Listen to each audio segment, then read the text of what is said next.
Welcome everyone to this UCL lunch hour lecture on recent trends in smoking and vaping in England.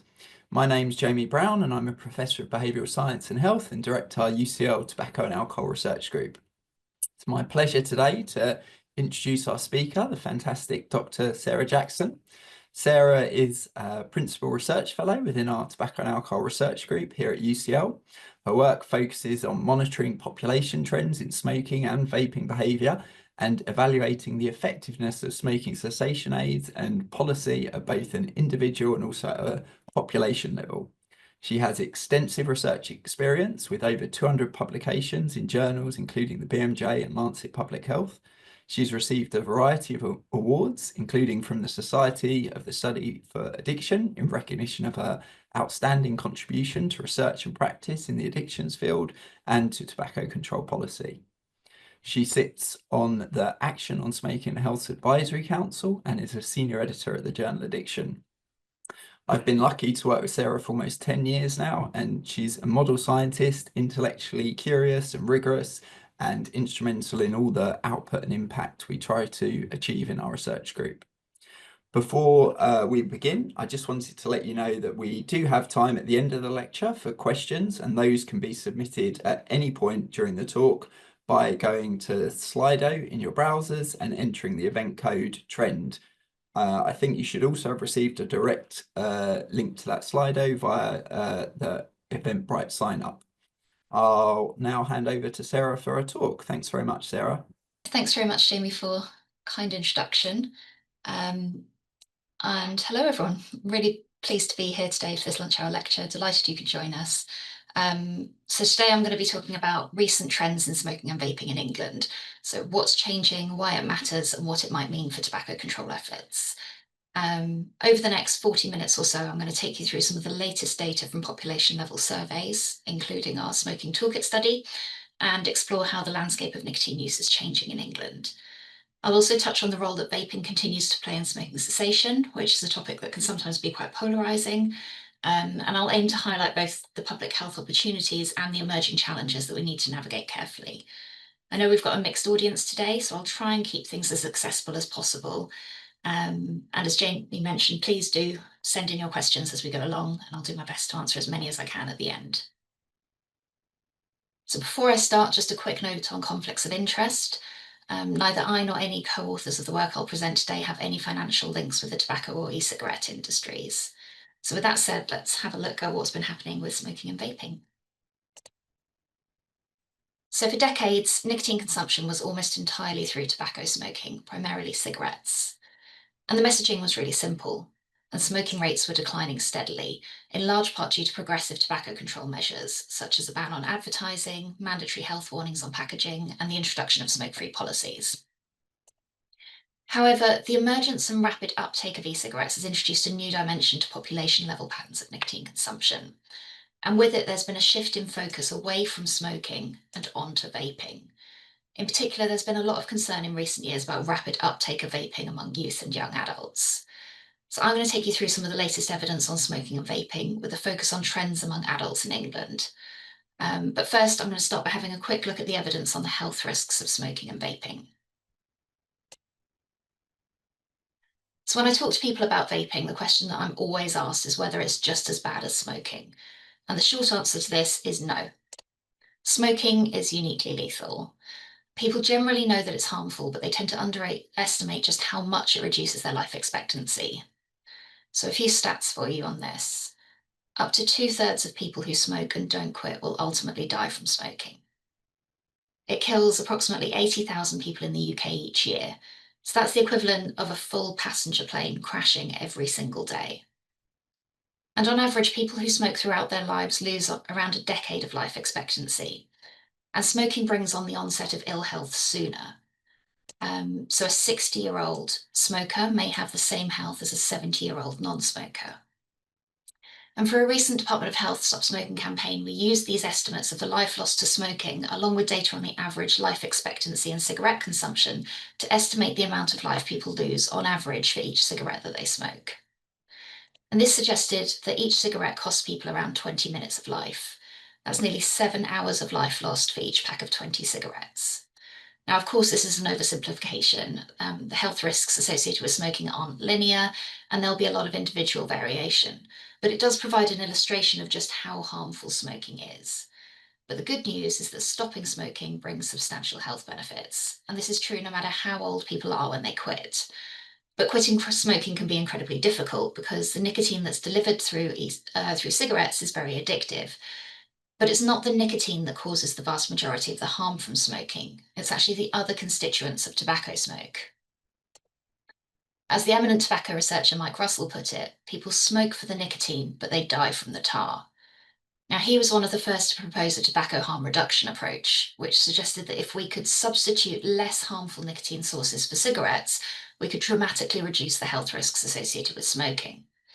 And his work laid the groundwork for the development of nicotine replacement therapies and other non-combustible nicotine products, emphasizing that the goal should be to minimize harm, not necessarily to eliminate nicotine use altogether. Shortly after his death in 2009, e-cigarettes started to become popular in England and other countries around the world. And they offered an alternative way to get nicotine without the need for burning tobacco, which is responsible for the majority of the harms associated with smoking. And these devices rapidly gained attention as an alternative for smokers looking for a potentially less harmful option. E-cigarettes work by vaporizing a liquid, which typically contains nicotine, flavorings, and other ingredients, and they offer a cigarette-like experience, but without burning tobacco and without inhaling smoke. In 2011, around 1 in every 50 adults in England who smoked or had recently quit was using an e-cigarette. 2 years later, that number had risen to 1 in 5. And as they became more widely used, e-cigarettes evolved in design and functionality, with improvements in their nicotine delivery and user experience. Early e-cigarettes were disposable products, and they were designed to mimic the look and feel of combustible cigarettes, but they were relatively poor at delivering nicotine. Over time, new rechargeable e-cigarette types were developed that could deliver nicotine more effectively via e-liquids that could be refilled. The second generation vape pens were simpler and easier to use, while third generation tank or mod style vapes offer more power and customization. And then we've got fourth generation vapes that were introduced in the past decade. These are things like pod systems like Juul, and they use nicotine salts for a smoother, more cigarette-like experience, and they tend to have quite compact, user-friendly designs. And then most recently, we've had a new form of disposable e-cigarette enter the market, using similar nicotine salts e-liquids, but sold fully pre-filled and pre-charged and designed for single use to be disposed of afterwards. Now, over this period, a vast amount of research has been conducted, and the evidence is clear that vaping is a less harmful alternative to smoking. Comprehensive evidence reviews have been conducted since 2015, and they've consistently concluded that vaping poses only a small fraction of the risks of smoking. People who vape are exposed to much fewer toxicants than people who smoke, and those that are present are at much lower levels. However, vaping's not entirely risk-free. So people who vape are exposed to higher levels of toxicants than people who neither smoke nor vape. So the safest thing to do is to do neither. There's also good evidence that e-cigarettes are effective for helping people to stop smoking. A large Cochrane review pulls together evidence from clinical trials of e-cigarettes, and it's concluded that they're around 60% more effective for quitting smoking than nicotine replacement therapy. That's things like nicotine patches and gum. And this finding is considered to be of high certainty, so it's unlikely to change with more evidence. And it's also backed up by evidence from observational studies, which I'll tell you more about later. So in line with this evidence, England's adopted a balanced approach to vaping. And the official advice is that if you smoke, vaping is much safer. But if you don't smoke, you shouldn't vape. And in 2023, the government announced a national Swap to Stop campaign, which aims to offer 1 million people a free vaping starter kit with behavioural support to help them quit smoking. Now, this approach differs from many other countries, some of which have opted to ban e-cigarettes outright or place much tighter restrictions on them than we have in the UK as a precautionary measure until longer-term data are available on their harms. Now, while it's true that we don't yet have long-term studies on the harms of e-cigarettes, given that they're a relatively new product category, this doesn't mean that we know anywhere near as little as we did about cigarettes when they first became popular. The science has moved on significantly since then, and if cigarettes were invented today, we'd know immediately that they're incredibly harmful.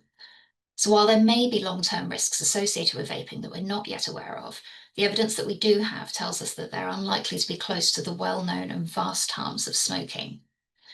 But this isn't reflected in media coverage of vaping, which regularly provides horror stories about vaping that make it sound just as bad, if not worse, than smoking. Here are just a selection of articles published in the last year or two, and they tell us overwhelmingly that vaping isn't safe, that it's a silent killer with potentially devastating effects even after short periods of use. Articles even tell us that vaping may actually be just as bad as smoking, so it may come as no surprise that there's a lot of confusion about the risks. In fact, public perceptions of the relative harms of vaping compared with smoking are increasingly out of line with the evidence. For example, data from ASH's annual survey shows a stark rise in the proportion thinking e-cigarettes are equally or more harmful than cigarettes, and that's shown by the black line here. And this perception has risen from 8% in 2013 to 50% in 2024. So where does this leave us in terms of changing patterns of smoking and vaping behaviour? Well, with all this in mind, I'm going to move on to what we've been seeing in our data recently. But first, I'm going to introduce you to our Smoking Toolkit study. So this is the source of most of the data I'm going to be presenting today. Some of you may already know, but I'll just run quickly for anyone who isn't familiar. So this is a national surveillance programme that aims to provide insight into population-wide influences on smoking and smoking cessation. The study involves a series of monthly cross-sectional household surveys of representative samples of adults in England. And each month, a new sample of around 1,700 adults completes a computer-assisted household survey with a trained Ipsos Mori interviewer. And it includes a range of questions about their smoking and attempts to quit. Selections via a hybrid of random location and quota sampling. And in comparison with other national probability surveys and sales data, we've seen that the methods result in a sample that's nationally representative in its socio-demographic composition and on key indices of smoking. The study was established in 2006, and up to the start of the pandemic, data were collected face-to-face. But social distancing restrictions meant that no data were collected in March 2020, one of only a couple of months that we've missed since the study started, and data collection then switched to telephone interviews from April onwards. And the telephone interviews use a very similar sampling and weighting approach. And when we've compared data collected via the two different modalities in a single month, we've seen that key social demographic and smoking related variables are very similar. So we can be reasonably confident that this methodological change hasn't had a substantial impact on the time series we're collecting. In October 2020, the toolkit expanded from England to cover Wales and Scotland as well. And we now collect data from a combined total of around 2,500 adults a month. Overall, the toolkit's now collected data from over 420,000 people on smoking and a wide range of related variables. For today's talk, I'm going to focus primarily on data from England, as this is where we've got the longer term trend data available. And finally, I'm often asked why the name toolkit, why not the UCL smoking survey? Well, the study is intended to be an open toolkit or resource for policymakers, practitioners and collaborators to freely use the data we collect, and who we actively encourage to apply and use funding for additional questions on specific issues beyond the core focus of the study. So those new questions then benefit from the context of all other ongoing assessment at no extra cost. So if anyone is interested in working with us, then please do get in touch. Okay, so on to the latest trends. So let's start with some good news. We've seen that the prevalence of daily cigarette smoking has declined by more than half since 2007, albeit with a bit of a slowing in the decline since COVID struck in 2020. And we currently estimate that it's at a record low of around 10.4% of adults in England. The less good news is that non-daily cigarette smoking has been growing since the onset of the pandemic. So the top pink line here is the overall prevalence of daily and non-daily cigarette smoking combined. And as you can see, this has declined by less than the prevalence in daily cigarette smoking. And the gap between overall prevalence and just daily smoking has grown since 2020, with actually very little change since the start of the pandemic. So to put it another way, there's a growing proportion of smokers who don't smoke every day, to the extent that we now estimate that around a quarter of all smokers are non-daily. Does non-daily smoking matter? I mean, some people may think if they're not doing it every day, it's not such a bad thing. Well, we estimate that non-daily smokers in England in 2023 consumed an average of 22 cigarettes a week. Now, this will cause less harm than an average 91 cigarettes a week consumed by daily smokers at the same time. But it's not trivial, and non-daily smoking carries substantial risks relative to not smoking. In fact, the cardiovascular risks are very similar whether or not you smoke daily. Another worrying trend that we've seen is that non-cigarette smoking has also increased since 2020. Now, non-cigarette smoking includes things like cigarillos, cigars, water pipes, and so on, but not non-combustibles or alternative nicotine products like e-cigarettes. So here you can see that non-cigarette smoking was very rare for most of the period we were monitoring it, to the extent that actually the two lines are very difficult to distinguish up to 2020. Most smoking was cigarette smoking. But since 2020, there's been a divergence in the prevalence of any tobacco smoking and cigarette smoking, which means that a growing proportion of adults who smoke tobacco don't actually use cigarettes at all, but instead smoke some other form of tobacco. And when we analysed this last year, we saw that just under 10% of all adults who smoke reported exclusively using non-cigarette products. And there will also be others within the blue bars who smoke both cigarettes and non-cigarette tobacco. So what might be going on here? Well, we've got a few potential explanations for this. The timing of the increase coincided with the onset of the pandemic, and it's possible it was driven by concerns about the risks of cigarettes for COVID. So some people may have chosen to switch to non-cigarette tobacco products because they thought they might be less harmful. Another possible driver may have been cost. So these products may have been perceived as more affordable options during sort of economic pressures that we've had since the pandemic and cost of living crisis. Alternatively, a shift from in-person to online purchasing during the pandemic may have made consumers more aware of the different products available, or home working patterns might have avoided concerns about social norms towards using them. And another factor that may have played a role is that menthol cigarettes were banned from May 2020. This is around the time that we saw this increase in non-cigarette tobacco use. And the menthol ban doesn't apply to non-cigarette combustible tobacco products. So it's possible that people who had been smoking menthol cigarettes before the ban switched to these non-cigarette menthol products when their usual product wasn't available. And particularly if they started shopping online because they weren't able to go into shops, they may have found these products and sort of been more aware that they existed. So the shifts in smoking patterns that we've observed haven't occurred equally across the population. In particular, they've been more pronounced among younger adults. So here you can see that among adults who smoke, there have been a particularly sharp decline in daily cigarette smoking among the youngest group, the 18 to 24s in the top left. And so daily cigarette smoking there is shown in the light purple, and we can see it's fallen quite dramatically. And this has been offset by increases in non-cigarette tobacco smoking, shown in green, and particularly by an increase in non-daily cigarette smoking, shown in the dark purple. And since 2023, less than half of smokers in this youngest age group smoke cigarettes daily. And we see the same pattern if we look at the data as a proportion of all adults and not just adults who smoke. A clear drop in daily cigarette smoking at younger ages, and more people smoking cigarettes non-daily or exclusively smoking non-cigarette tobacco. And when we modelled the trends in more detail, we saw the increase in non-daily smoking has not only been larger among younger smokers, shown on the left, but also among those who are vaping, as you can see here on the right. There's been an increase in both vapers and non-vapers, but it's clearly greater among smokers who are also vaping. So I'm going to come back to this later.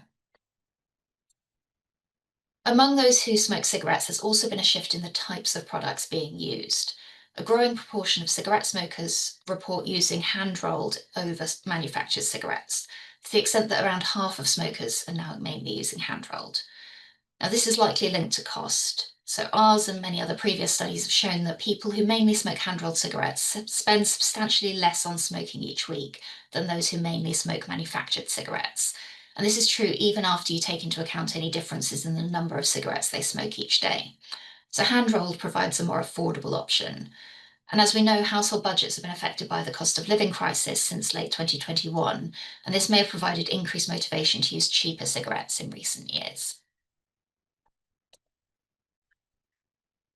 So speaking of sort of cost and affordability, let's have a look at what's been happening to inequalities in smoking. Starting with some good news, we've seen regional inequalities in smoking have narrowed since 2007. This has been driven by more rapid declines in areas that initially had the highest prevalence. So you can see that the Northeast, for example, is shown in pink here, and this region had among the highest rates of smoking earlier in the period, but is now much more similar to the national average.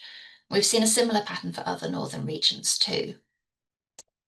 And we recently modelled regional trends in smoking more formally, and we found that since 2006, the decline in prevalence was largest in the north, similar to the national average in the Midlands, and smallest in the south.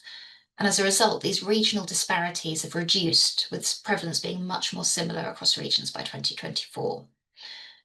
So why do we think this has happened?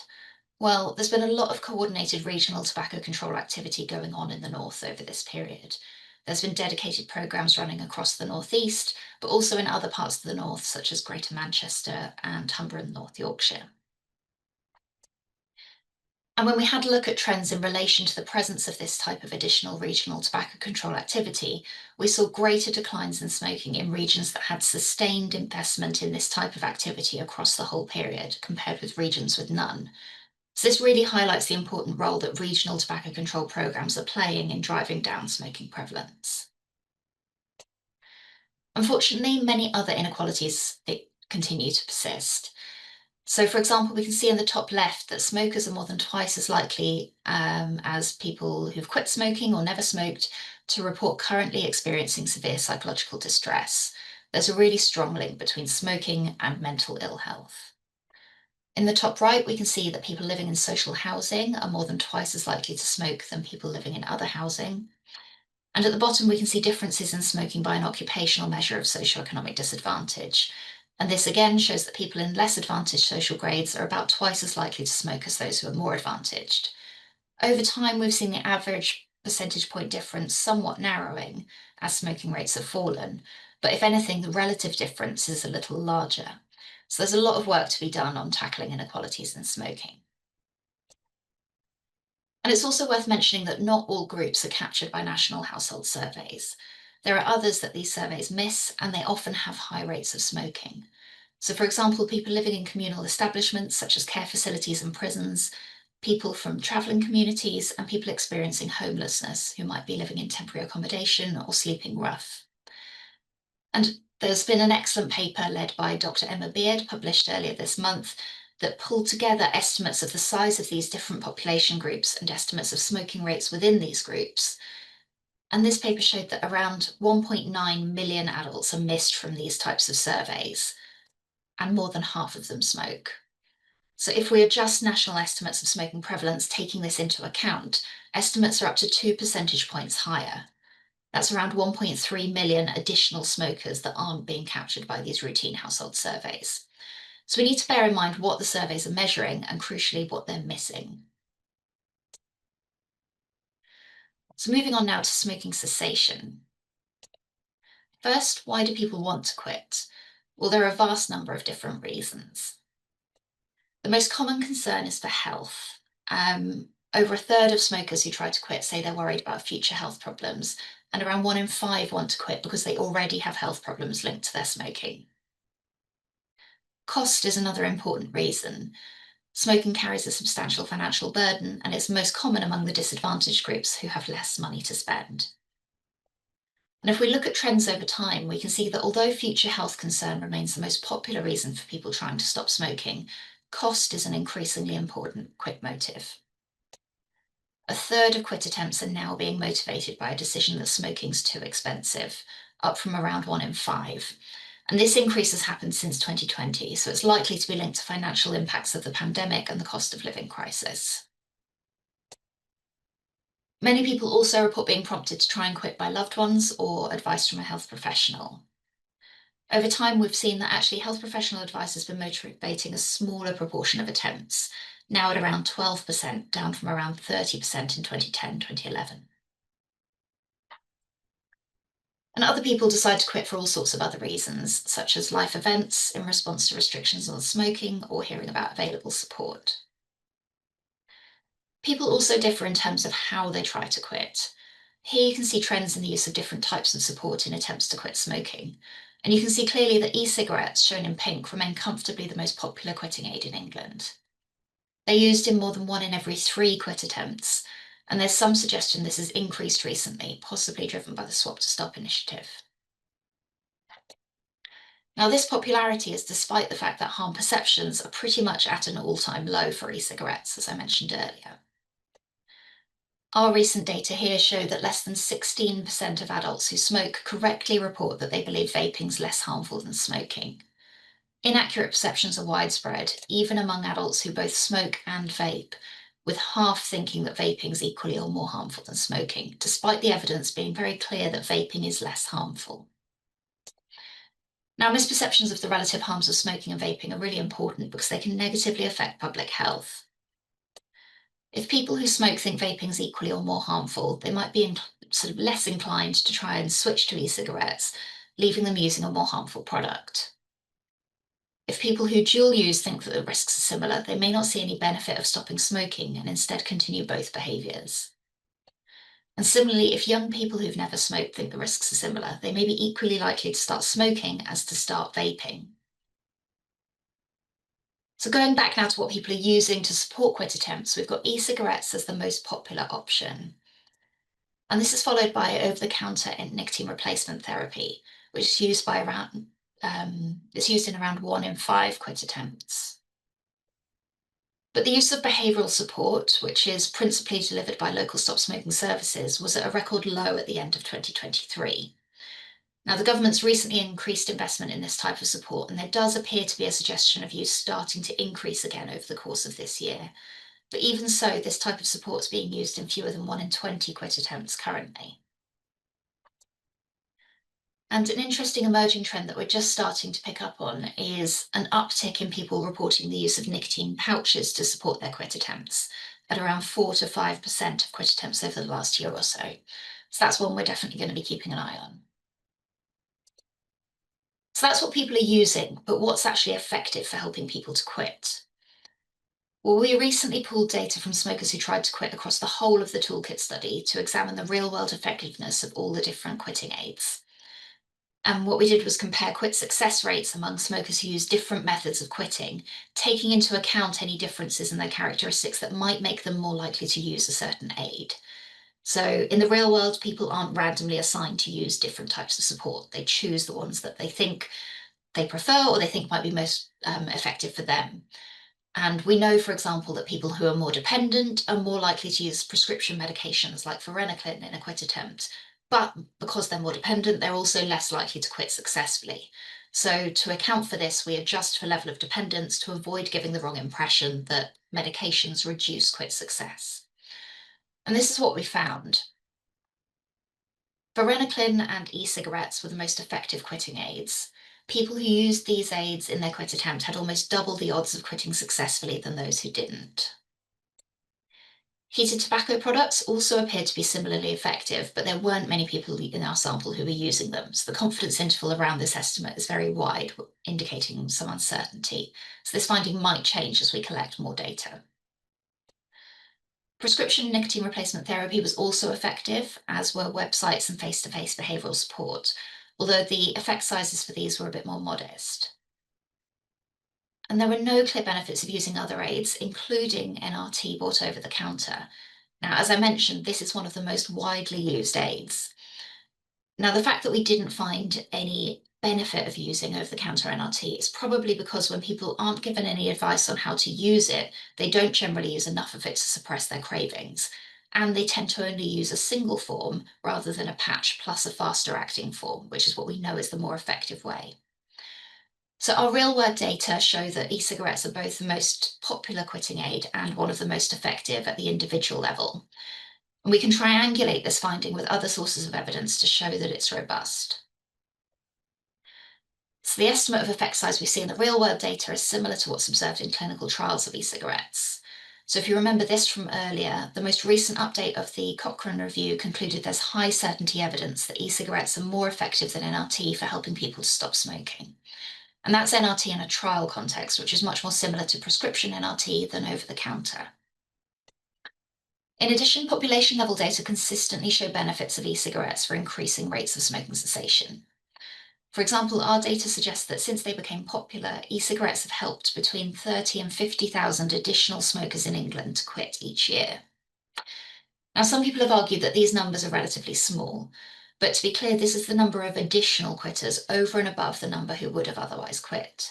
The absolute number of people stopping with e-cigarettes is much greater than this, but we know that large numbers of smokers were stopping successfully before e-cigarettes came around, and so our estimate assumes that a sizable proportion of the absolute number would probably have found another way to stop if e-cigarettes weren't available.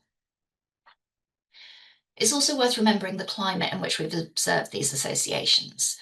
So it's possible that the contribution may have been even greater if messaging to the general public about the relative harms of smoking and vaping had been clearer. Unfortunately, I think there's a case to be made that much communication on e-cigarettes remains closer to this sign than would be ideal. Note the small message at the very bottom. This is reflected in the high levels of inaccurate harm perceptions, as I mentioned before. So it's clear that e-cigarettes are widely used in smoking quit attempts, but now let's have a look at what's been happening with vaping more broadly. Last year, we reported that the prevalence of long-term vaping, defined as 6 months or more, increased substantially among adults in England between 2013 and 2023. Much of that increase occurred from 2021 onwards, and this coincides with the rise in popularity of disposable e-cigarettes, indicated by the vertical dotted line on the figure. And if we look at the types of devices being used, we can see this is primarily due to an increase in use of disposable vapes, shown in the pink line. So by late 2023, half of long-term vapers in England were mainly or exclusively using disposable devices, and most were using them every day. The rise in disposable use was particularly concentrated among younger adults. So at the start of 2021, virtually nobody was using disposable vapes. But the new disposable models rapidly became popular throughout 2021 and 22, with the sharpest rise at younger ages. And by mid-2023, 16% of all 18-year-olds in Britain were using disposable vapes. This is huge compared with just around 1% of 65-year-olds. And there are a number of reasons why disposables may appeal to a broader audience than older disposable and reusable e-cigarette devices. They're cheap and easy to use. They've got attractive branding and flavours. They use nicotine salts e-liquids, which deliver nicotine effectively, but without the harshness on your throat that you can get from older generation devices. They're widely available at supermarkets, convenience stores, and online, and they've been promoted heavily through colourful in-store displays, word of mouth, but also on social media platforms. And this pattern of uptake of disposables has translated into age differences in the overall prevalence of vaping. So you can see that up till disposables came around, vaping prevalence was fairly similar across ages, but the rise in long-term vaping has been greatest among those aged 18 to 25 since disposables came on the scene. So it seems like the introduction of new disposable vapes to the market seems to have driven a surge in vaping among young people. Now, the growth in vaping has been concentrated among people with a history of regular smoking, but an increase has also occurred among people who've never regularly smoked, which you can see in red for disposable use and purple for vaping more generally. Although vaping prevalence has remained relatively low among people who've never regularly smoked, the relative increase was quite considerable. As prior to disposables becoming popular, it was incredibly rare for someone who'd never smoked to take up vaping. You can see that the purple line is practically at 0 up to that point. So in a follow-up paper, we drilled down on the trends among never regular smokers. And we found that the number of adults in England who vape but have never regularly smoked has risen rapidly since 2021, at the time that disposables became widely available and popular. You can see this in the green line here, reaching about 3.5% of the population of never smokers up to the start of 2024. That's around 1 million people who've never regularly smoked but were now vaping. And most of this was daily vaping, shown in the red line, rather than experimental or irregular use, shown in the blue. And as we saw for the overall increase in vaping, the rise among never smokers was particularly pronounced in younger age groups, reaching 19% of 18-year-olds who'd never regularly smoked by April 2024. This means around 1 in 5 18-year-olds who's never regularly smoked tobacco was now vaping. And this growth in vaping among people with no history of smoking also means that we're seeing a shift in the profile of adults who vape over time. Across age groups, the proportion of vapers who currently smoke, shown in green here, has been declining steadily. In the older groups, this has been largely driven by an increase in the proportion who are long-term ex-smokers, shown here in the light pink. Now, we know that many people continue vaping for prolonged periods after using e-cigarettes to stop smoking. So as people have steadily quit smoking with e-cigarettes, this group has grown. However, in the younger age groups, and particularly in the group aged 18 to 24, an increasing proportion of people who vape have never regularly smoked. Now, the public health impact of this will depend on what these people would otherwise have been doing. It's likely that some of them would have smoked if vaping wasn't an available option, which would expose them to more harm. And now that we've got e-cigarettes offering an attractive and less harmful alternative to cigarettes, it's likely that we're going to see more people start vaping without ever starting smoking. And for those who would have taken up smoking, this is a good thing because e-cigarettes are less harmful. But on the other hand, for people who wouldn't otherwise have taken up smoking, then starting to vape regularly will expose them to more harm than if they'd neither smoked nor vaped. We recently showed that there's been an overall increase in the number of adults in England who either smoke or vape, suggesting that a substantial number of people who currently vape may not have otherwise smoked. Since disposables started to become popular, historic declines in nicotine use have reversed, seen here in the black line across age groups, with it being most pronounced in the youngest group. So inhaled nicotine use has increased, and that's been driven particularly by sharp increases in vaping among young adults. But it's also true that recent declines in smoking, shown in yellow, have been the most pronounced in the age group with the largest increase in vaping. In fact, under 25s are now more likely to be vaping than smoking. So this makes things a bit complicated, and it does suggest that vaping regulation needs to be proportionate and balance the risk that excessive restrictions on vaping products may be associated with increases in cigarette smoking. Looking across age groups, we can see that exclusive vaping, shown in the dark blue here, is an increasingly common pattern of nicotine use, particularly in the younger groups. Dual use of e-cigarettes and tobacco, shown in the light blue, has also increased, but to a lesser extent, while exclusive smoking, shown in green, has fallen considerably. So the composition of the nicotine use population is changing over time, and it's likely to continue to do so as these younger cohorts age. There have also been changes in the patterns of dual use among adults who smoke and vape, with a shift away from more frequent smoking towards more frequent vaping. You can see that there's been a decline in the proportion who are vaping non-daily and smoking cigarettes daily, and an increase in the proportion who are vaping daily and smoking cigarettes non-daily. Which brings me back to this figure. Now, if you remember, we saw the greatest increase in non-daily smokers among smokers who are also vaping. So an increasing proportion of dual users aren't smoking every day. If we could encourage this large and growing group to take that final step and quit cigarettes altogether, this could lead to meaningful improvements in public health. And when thinking about public health policy to promote smoking cessation and deter uptake of smoking and vaping, it's also important to consider that this is a rapidly evolving situation. So in January last year, the UK government announced an impending ban on disposable vapes and other potential vaping policies to tackle rising rates of youth vaping. But even before these policies have been implemented, we've already seen some important changes and trends. So since the announcement, which is indicated by the vertical dotted line, recent increases in vaping prevalence appear to have now stalled, including among young adults.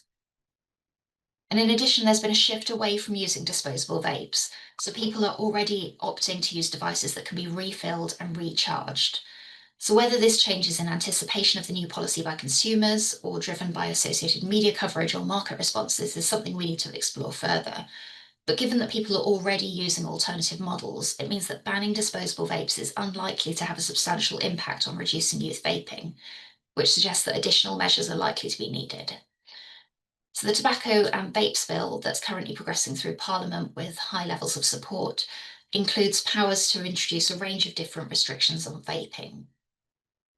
And in a recent survey, we assessed support for these various policies among vapers in the UK, and we saw variable support across the different policy options.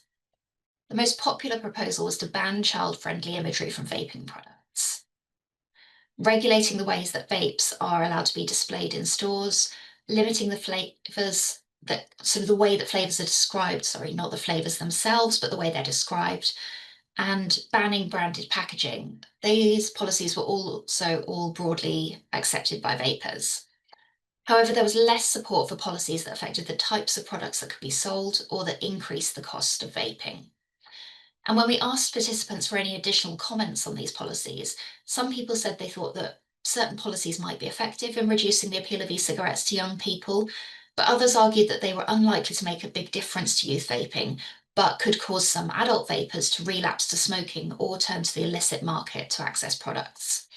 So this really underscores the need to balance policy interventions that make e-cigarettes less appealing to young people, but don't deter people from using them as a safer alternative to smoking. So on that note, I'm going to wrap up. I know I've covered a lot, so I'll just summarise some of the key trends that we've been seeing. In terms of smoking, we've seen the number of adults smoking non-daily has increased and now represents around a quarter of cigarette smoking. And there's also been an increase in non-cigarette smoking, with around 1 in 10 smokers not using cigarettes at all, but smoking some other form of tobacco. And these changes are important to consider when evaluating progress in reducing smoking. Surveys that underestimate non-daily smoking or that fail to capture non-cigarette tobacco smoking may present an overly optimistic picture. Another change we've observed is that the use of hand-rolled cigarettes has increased, probably because they provide a cheaper option. And although health remains the leading reason for trying to quit smoking, cost is also an increasingly important motive. Now, this is probably not surprising given the current economic climate and the fact that cigarette smoking and smoking more generally is much more prevalent in disadvantaged groups. In terms of quitting, e-cigarettes are the most popular quitting aid and one of the most effective, helping in the region of 30 to 50,000 additional smokers in England to quit each year. However, a substantial proportion of smokers are either using less effective methods to quit or no support at all. So this means there's potential to boost quit rates if we could encourage people to use more effective support when they make a quit attempt. In terms of vaping, prevalence increased rapidly between 2021 and 2024, especially among young adults. And this was driven by the introduction of new disposable vapes to the market. Now, this is despite the fact that harm perceptions of vaping are as bad as they've ever been. So it suggests that people aren't vaping because they think it's harmless. While the rise in vaping was predominantly among those who had a history of smoking, there was also a large relative increase among people who've never regularly smoked, particularly those at younger ages. At the same time, overall nicotine use increased, but smoking rates fell the most in age groups with the largest increases in vaping. So this suggests that vaping may be diverting some young people away from taking up smoking, but recruiting others who wouldn't have smoked into using nicotine. So policies need to be carefully considered in order to avoid unintended consequences for smoking when trying to reduce youth vaping. An increasing proportion of nicotine users are now exclusively vaping, especially young adults, and rates of exclusive smoking are falling sharply. And among those who dual use, there's been a shift away from more regular smoking towards more regular vaping. A large number of adults are now smoking non-daily and vaping daily, and they could potentially be encouraged to quit smoking completely if they had more accurate harm perceptions of e-cigarettes. And finally, since the start of 2024, recent increases in vaping prevalence have stalled, including among young adults, and there's been a shift away from the use of disposables. Now, these changes in trends coincided with the government's announcement of plans to introduce new vaping policies, including a ban on disposable vapes. So it'll be really interesting to see what happens next. So as these new policies are introduced, what will happen to patterns of smoking and vaping? What will be the impacts on inequalities? And what does it mean for the future of nicotine use in England? I'm going to leave it there, but I'll finish up by leaving up some acknowledgements, and I'm very happy to take any questions. Fantastic. Thanks, Sarah. Really brilliant talk, really interesting. We've now got 15 minutes for questions. Lots have already come in, which we'll go through now. But if you haven't already, please do feel free to submit questions via Slido. You can get there by browsing to Slido and entering event code trend, or by following the link in your email when you signed up with Eventbrite. Okay, so let's start with all the questions are coming through as anonymous, but The first one we've got is we're seeing an increasing trend of celebrities glamorizing smoking again. Do we expect this to impact on young people picking up the habit? I would say probably. I think young people are often very influenced by what they see, and particularly by celebrities, influencers. There has been a lot going on in that sort of sphere, re-glamorizing smoking. Also, with vaping as well, we've seen a lot of influencers promoting vaping products where they shouldn't be necessarily. But with things like, Charlie XCX's Brat Summer, smoking was, a central feature of that. And we know that young people like to emulate role models. And so I think that could be a really sort of important area to tackle. How we do that, I don't know. I mean, it's something that's very difficult, if impossible, to regulate.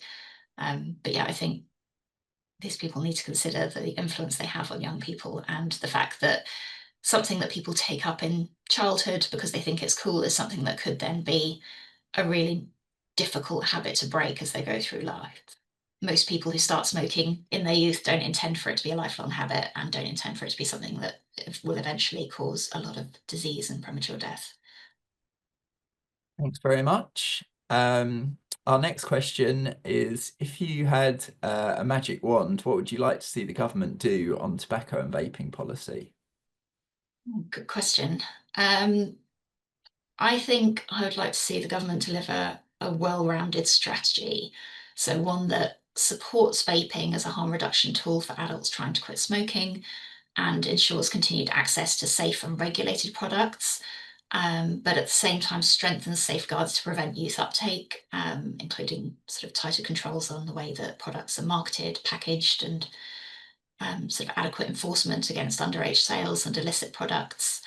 I think we also need to expand public education about the relative harms of the different products, so that people can make informed decisions about what they're doing.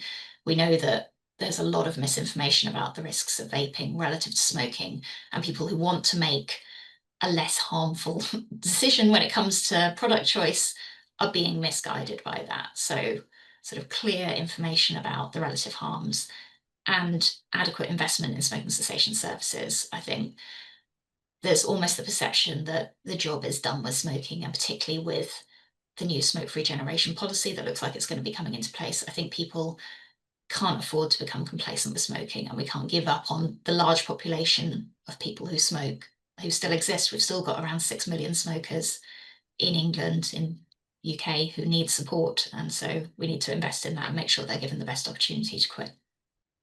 Great.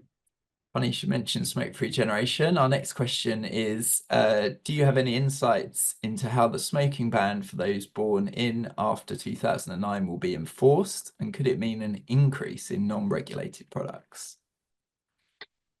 So I'm afraid I don't have any good insights into how that will be enforced.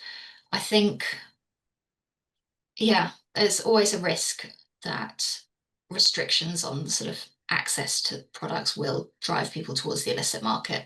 But actually, what we're seeing in our data is that the people in the age group that would be affected by this are already shifting away from smoking towards vaping. And the smoke-free generation policy is specific to tobacco, so it doesn't include vapes. So my hope is that instead of driving people towards the illicit tobacco market, it'll actually encourage them to move to less harmful alternatives. Yeah. And the issue of illicit tobacco has often been raised around tobacco control as new policies have come in, and obviously this is a more radical one, but it's not something we've seen so much previously. The next question is there any recent research into social smokers you could tell us about? Yes, my colleague Dimitra Kale led a paper on this, I think it was last year, looking at people's sort of identifying as social smokers. And she found that there had been an increase in people identifying as social smokers over recent years. I believe it's around a third of people who smoke identify as a social smoker. Um, but actually, that doesn't necessarily mean that they're not addicted or that they find it much easier to quit. So I think there's a lot of misconceptions there about social smoking, that, if you're just doing it at the weekend with your friends, it's not problematic because it means you can stop whenever you want. When actually the data show that even people who smoke non-daily or smoke socially still find it difficult to quit when they try to stop. Our next question says, fascinating presentation, Sarah. Thanks for all your work in this area. If you do vape, are there any specific ingredients which should be avoided? Ooh, off the top of my head, I'm afraid I can't tell you, but I know that in the UK we have lists of ingredients that are not permitted to be present in vapes. So if you're buying legal vapes in the UK, they're the harmful, sort of the more harmful chemicals are not allowed to be in them. So I think this varies from country to country, but it sort of underscores the need to make sure that we have good regulation of these types of products, because unregulated products, we don't know what's in them and they can contain things that we know are incredibly harmful. So yeah. Yeah, and just to be clear on that, all products legally for sale, as you say, have to be notified to our Medicines and Healthcare Products Regulatory Agency. So buying a legal product in the UK from a reputable supplier like vape shop, pharmacy, supermarket, I think would be the way to go to avoid those banned ingredients. Do you think the fall in young people smoking is because of the higher rates of vaping and also use of nicotine pouches and heated tobacco such as IQOS? I think it's very difficult to make causal claims from the type of data that we've got, but I think it seems plausible that that is playing a role. It's probably not the only factor. There's probably sort of wider sort of social norms effects with smoking becoming less normative over time. But I think we do see that as vaping rates and use of sort of non-combustible nicotine products increase, we generally see larger decreases in youth smoking. So I think there's been a lot of concern that uptake of vaping among young people is a gateway to smoking. And we definitely see at the individual level that people who vape are more likely to go on to smoke than people who don't vape. But that doesn't necessarily mean that that association is causal. So it may be a common liability sort of explanation whereby some kids are more likely to try things, and the ones that are more likely to try vaping are also the ones that are more likely to try smoking. And so if we were seeing a strong gateway effect, we would expect to see declines in smoking either slow down or reverse, as we've seen these large increases in vaping. In fact, we haven't. We've seen the opposite, which does seem to suggest that vaping is probably diverting some people away from ever taking up smoking, which is good news. But the sort of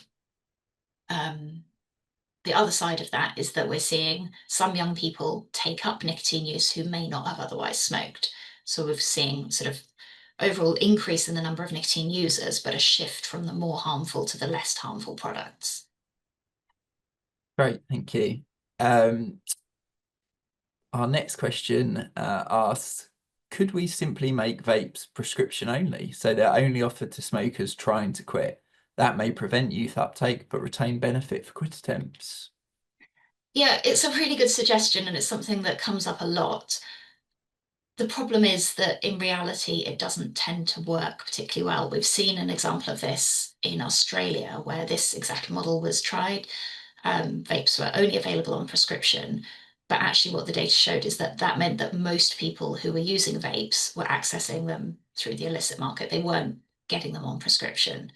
So there is already a substantial illicit market for vapes. And particularly with high rates of vaping already, I think if we were to shift to a prescription model, that would drive people to the illicit market, which means they're then using these unregulated products.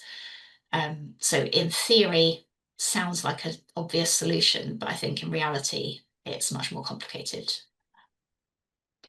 Good points.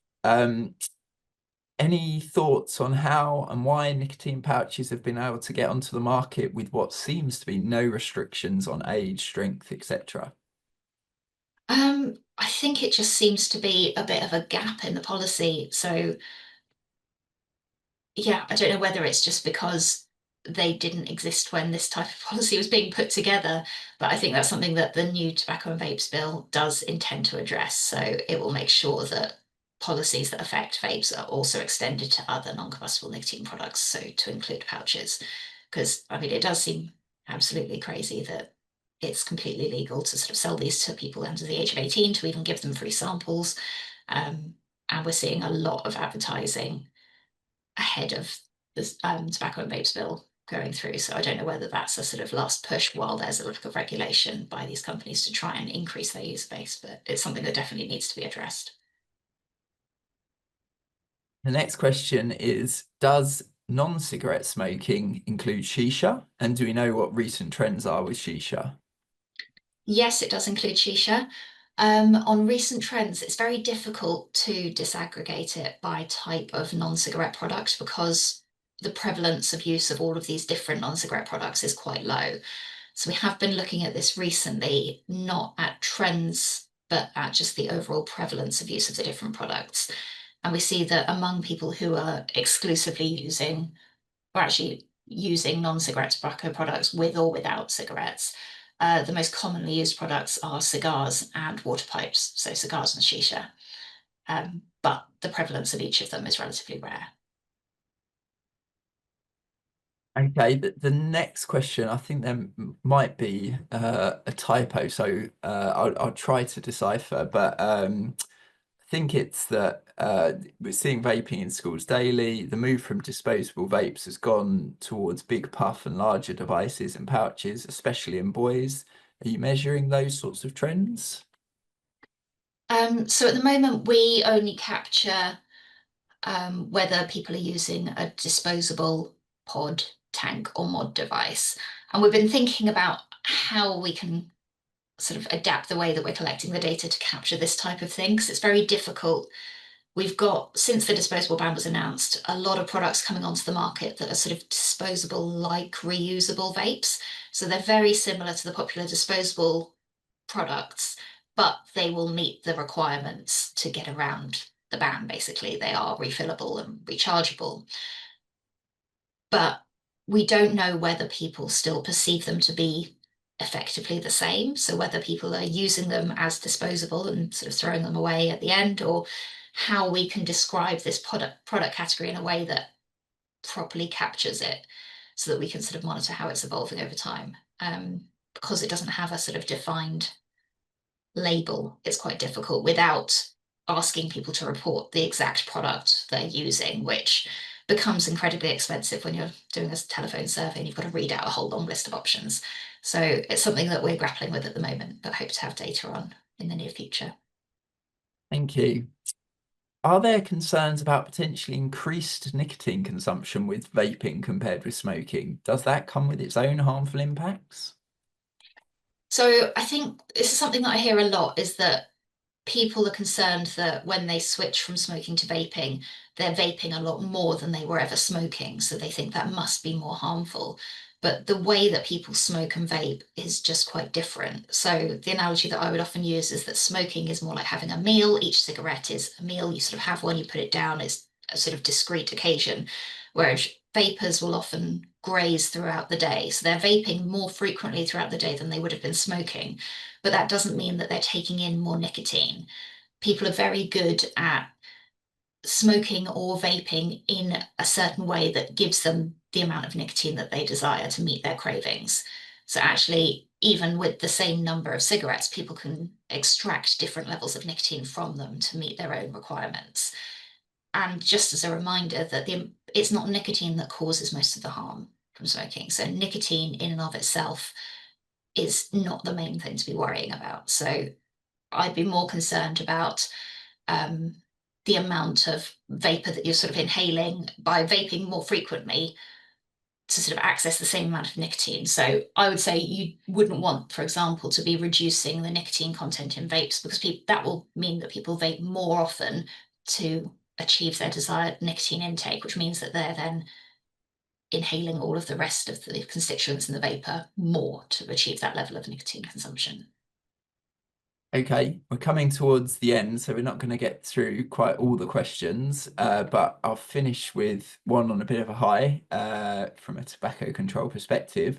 What's your view on the tobacco and vapes bill currently working its way through Parliament, and do you have any insight on when it might come into force?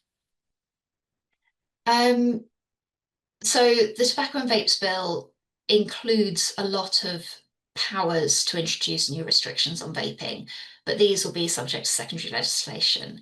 So I think when this goes through, there'll be decisions that need to be made about which measures to implement in which order.